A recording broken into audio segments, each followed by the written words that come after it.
Good morning, good people. Today is Tuesday, December 23rd, 2025, 2 days before Christmas. It's about 6 o'clock in the morning.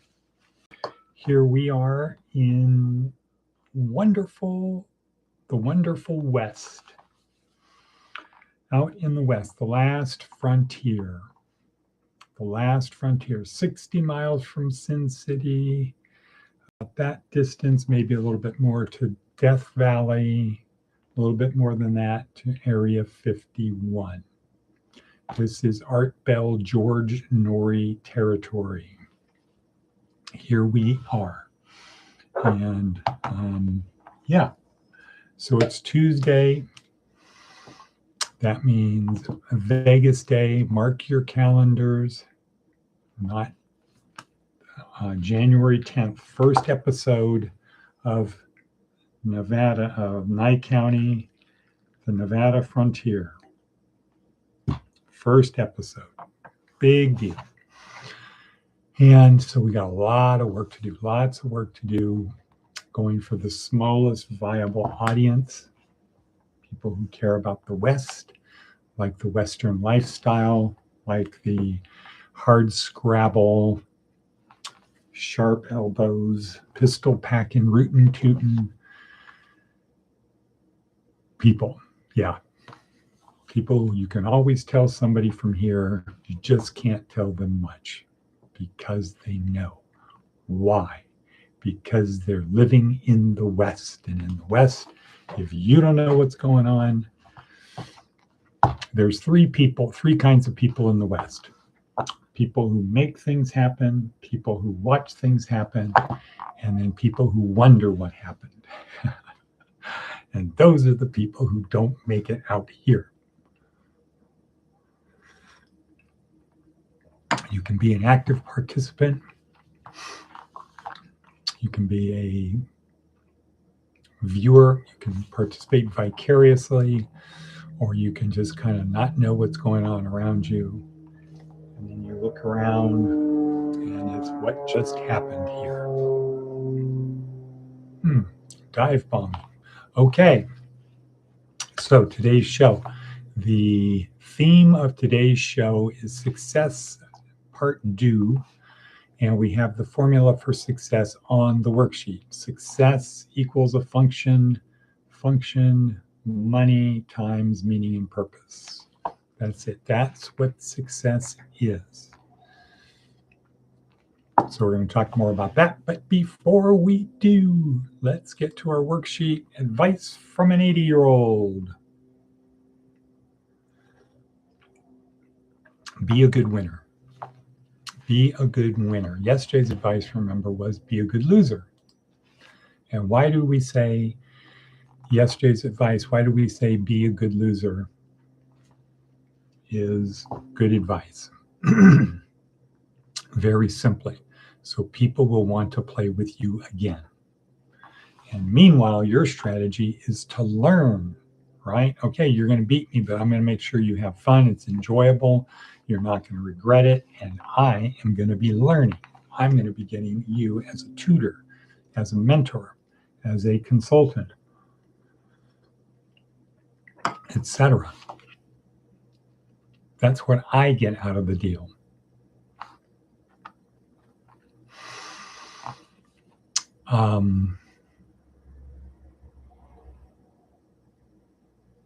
Right. Now, why be a good winner? Same reason. So people will continue to play with you. So they'll want to play with you. So what they perceive is they had a good time and they learned, and you help nurture them. And then their helping you will help you help them and help you help yourself. So you could go at it and say, oh, I'm playing you. Give me some competition. You could be like Goliath, right? Send me somebody worthy to fight against me. Could be like that, not a good winner. Or you can be a good winner that's like, let's have some fun. And I can promise you when this is over, you probably won't win, but you'll learn a lot. And so will I, because I'm going to learn new techniques. Mindset, growth mindset. Okay, so next.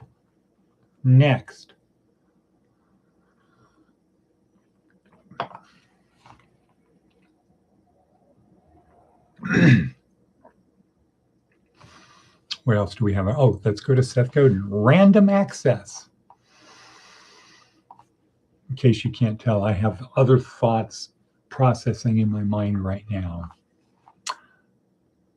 Under each post on my blog, there's a button that says random. Yes, that is correct. Random. I'll confess that reading posts I wrote 10 or 20 years ago is often a surprise. I wrote each one, but I have no recollection of doing so. We can no longer expect that others will experience an introduction to us and our work in the order we would like. Instead, we present a mosaic to the world, persistent tiles that add up to a whole. The first difficult task is to consistently and persistently create one tile after another, showing up to earn trust, attention, and a voice. And the second is to make sure it all rhymes. Okay? Show up. The task is to consistently and persistently create one tile after another. So I'm thinking about the TV show, Nye County, the Nevada Frontier. That's what I'm thinking of. Right. Really? Okay. Now, what else we got on our hit parade? Okay, so Darren Hardy, very good today. Very good. And his thing is entitled How to Make People Instantly Trust You. Very pragmatic, psychological brain hacks. A lot of it is visual, not what we hear, but what we perceive. Because first law of power, the actual laws of power, first law of power, first law of the actual laws of power, not the book, the 48 laws of power, the actual laws of power, because that's just a book. This is the actual laws of power. First law, and there's only 10. The first law of power. Power perceived is power achieved. If people think you have power, you do.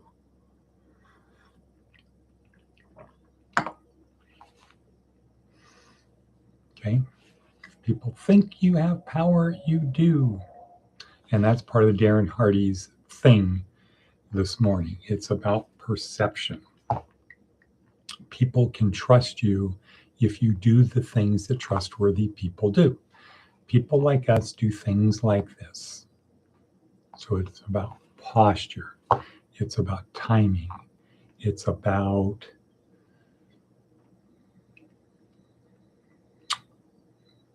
making people feel comfortable and confident, not scared, etc.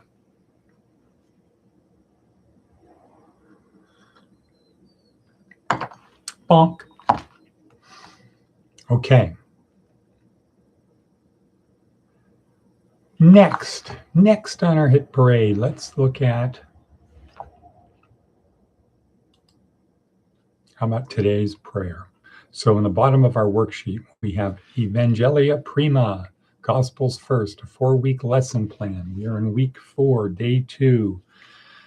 And the theme of week 4 is unity and mission, obedience, oneness, and sending.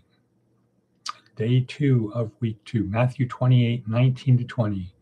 Go therefore and make disciples. Go therefore and make disciples of all nations, baptizing them in the name of the Father and of the Son and the Holy Spirit, and teaching them to obey everything that I have commanded you. And remember, I am with you always to the end of the age.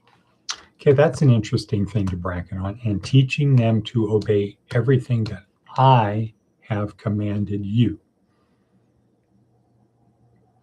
What's missing from that? What's missing from that?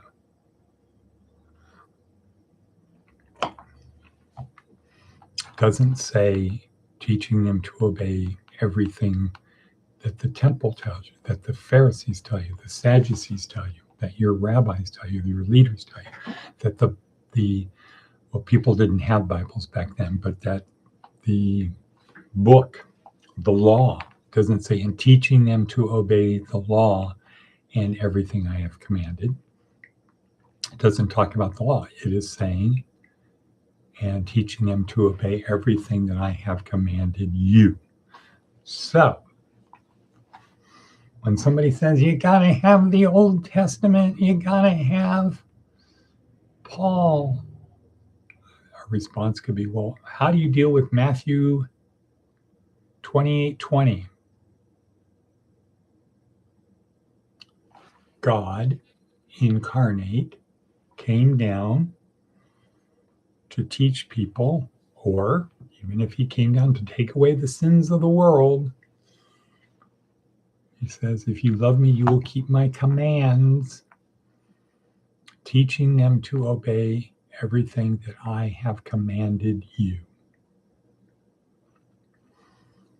Now, somebody will say, well, he also said, I came to fulfill the scriptures, not to change them. Right, the fulfillment of the scriptures was the Messiah would come.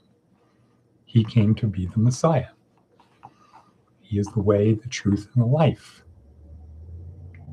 So why would you need anything outside of that, outside of what he commanded you to do? Aha, Matthew 28:20. 28:20. Let's keep that in mind. Now, again, I'm going to go back and say, if you're already saved, don't worry about it. Don't worry. You're already saved. Take the win. You're already saved. Take the win. But for people who are not saved, and you're not sure, and you're working out your salvation with fear and trembling, Matthew 28:20, what did he command? Love God with all your heart, mind, and soul. Love one another as I have loved you. Make disciples of all nations, baptizing them in the name of the Father, the Son, and the Holy Spirit, and teaching them to obey everything I have commanded you. Okay, cool.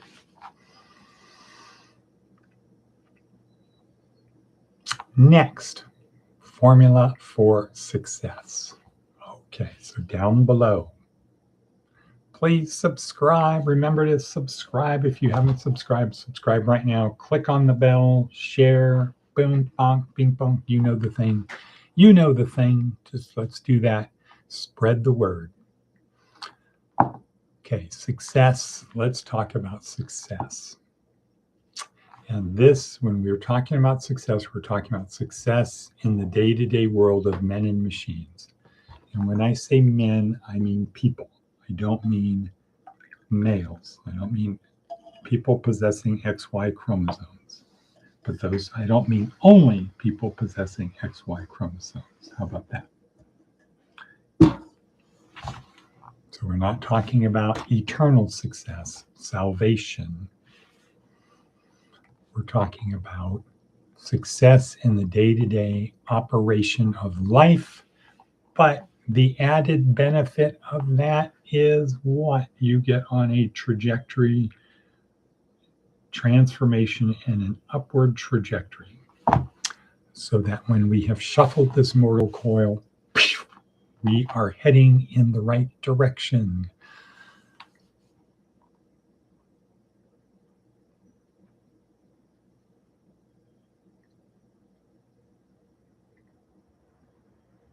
That's one of the things from Darren Hardy's talk today. Pause, slow it down.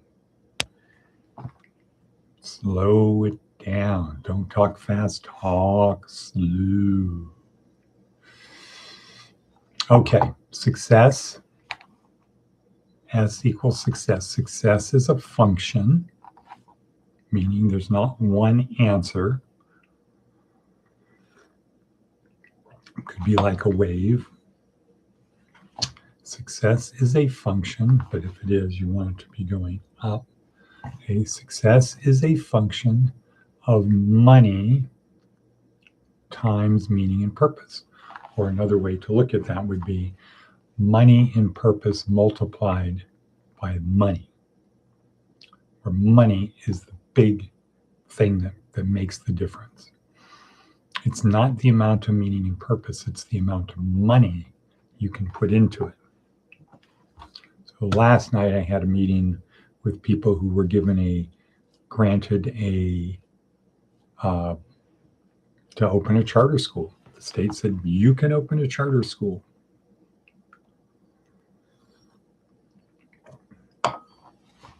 You can open a charter school. And is that meaning and purpose? Yeah, when you look at it from the perspective of purpose, service to others, helping kids K through eventually 12, but initially K through 5, helping those kids be able to go to an Ivy League school.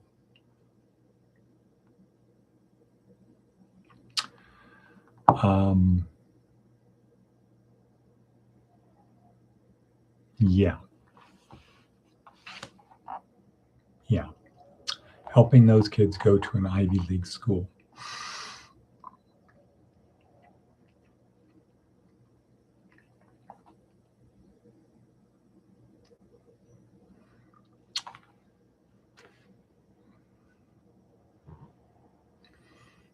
So these are passionate people. So what I'm thinking of is, in my mind, my thoughts were, well, who are the kids they're going after? They're going after the most vulnerable kids.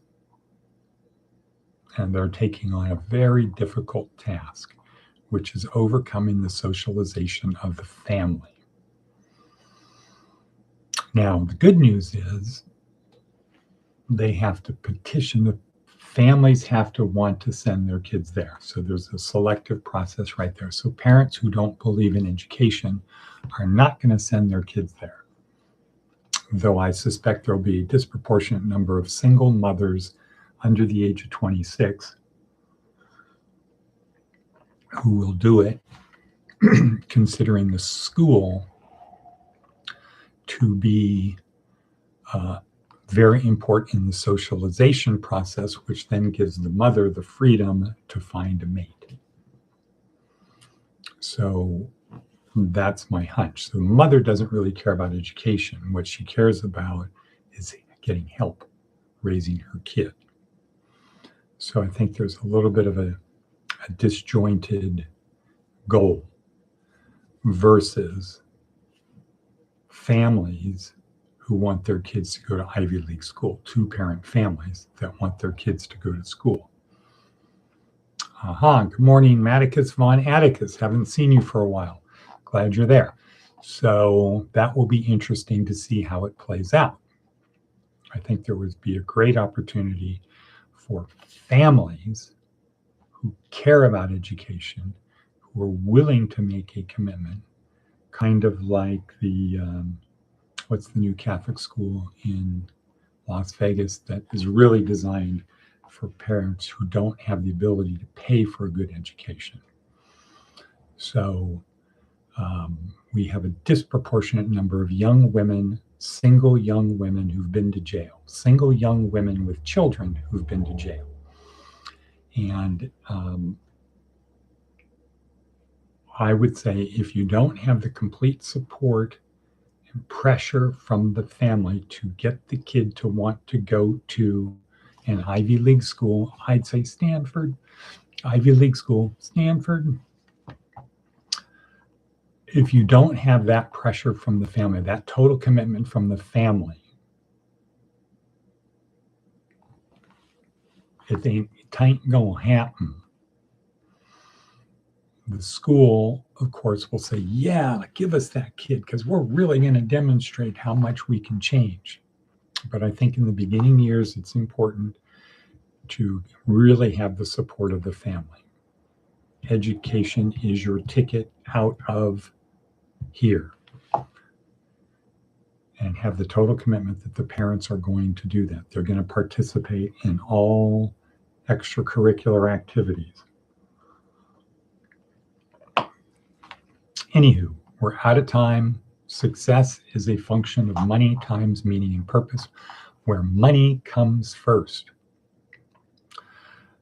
Do-gooders who have no money can't really have a big impact.